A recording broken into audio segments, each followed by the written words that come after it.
The material in this video is legal notice and evidence of crimes. There is no statute of limitations on fraud and murder.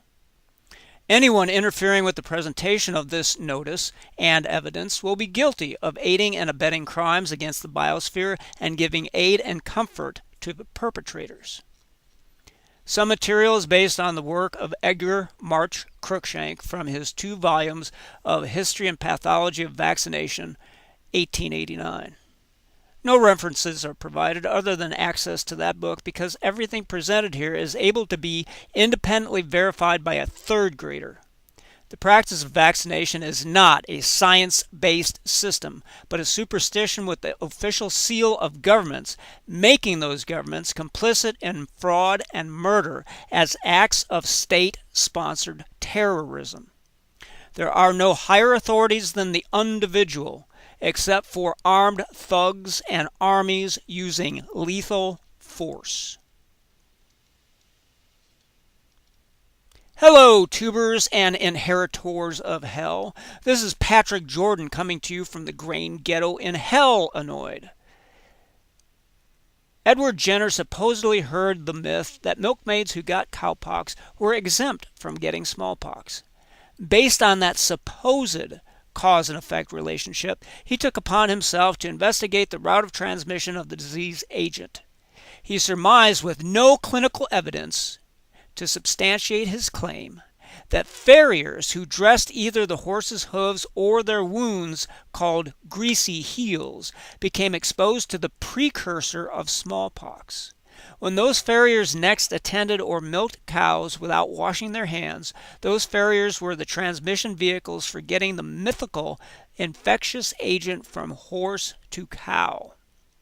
Jenner presumed that the greasy heel disease that these days can be multifactorial, ranging from Dermatophilus congolensis, thus being bacterial, not viral in origin, was the source of what is called smallpox in a primordial form that then transformed when inoculated into cows' teats to create the cowpox, which is classified in modern philology as a virus. Other things that can cause greasy heels, also known as mud fever, are parasites, fungus, allergies, photosensitivity, bad nutrition, chemical drugs and antibiotics, bad soil, or bad bedding.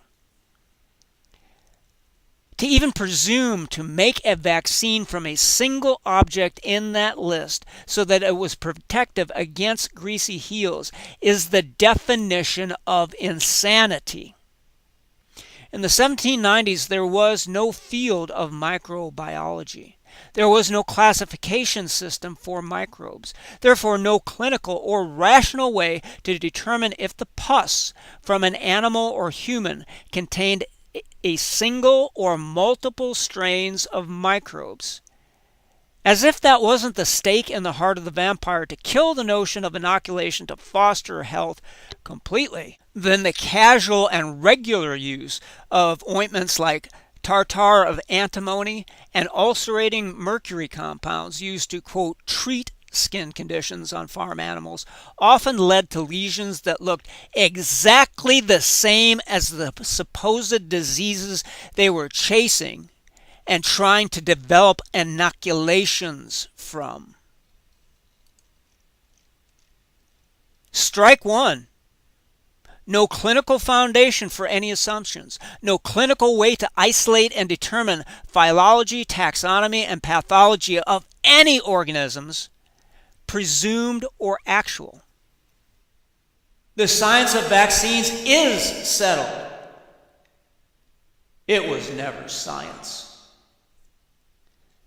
With this historical certitude of madmen creating disease under the delusion of practicing medical science, the only conclusion is summary judgment to keep these infected and criminally insane cult members from spreading their military experiments and tortures across the world. Armed with an idea that milkmaids exposed to cowpox were exempt from smallpox, and artificially inventing a pleomorphic explanation for the instantaneous evolution of microbes from a horse host to a cow host, giving it the invented name of variola vaccinae, which means cow smallpox, Edward Jenner has always been cited to have begun his experiments in 1798.